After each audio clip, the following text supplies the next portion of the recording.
হ্যাঁ, আমার জামাই গতকালকে রাতে অ্যারেস্ট হয়েছে। এটা নিয়ে তো হাই উল্লাস করার কিছু নাই, ঠিক আছে?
যা বলছে তাই হচ্ছে।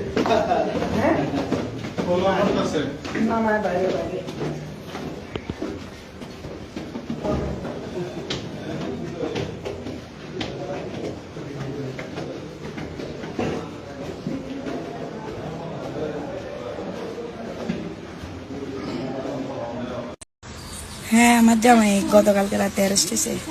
এটা নিয়ে তো হাই উল্লাস করার কিছু নাই, ঠিক আছে? মামলা যখন আছে অ্যারেস্ট হবেই। এগুলা নিয়ে এত টেনশন করে দুঃখ প্রকাশ করে কান্নাকাটি করার কিছুই নাই।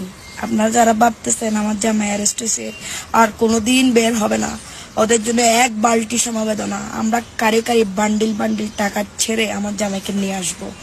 আমার জামাই বীরের বেশে চলে আসবে এবং যারা এই ঘটনা ঘটাইছে তাদেরকে ছাড় দেওয়া হবে না। মাথায় রেখো, এতদিন আমরা পলাতক ছিলাম, এখন তোমরা পলাতক থাকার বেলা। এখন আমার জামাই আইনি প্রক্রিয়া শেষ করে আমার কাছে আসবে, তখনও না খেলা শুরু হবে। খেলা মাত্র শুরু করছো তোমরা, শেষ করবো আমরা, ঠিক আছে? সবাই আমার জামাই যারা সাজ্জাতের যারা সাপোর্টার আছো, আমার জামাইয়ের জন্য দোয়া করবা যাতে 10-12 দিনের মধ্যে জামিন করে ফেলতে পারি, ঠিক আছে? ধন্যবাদ।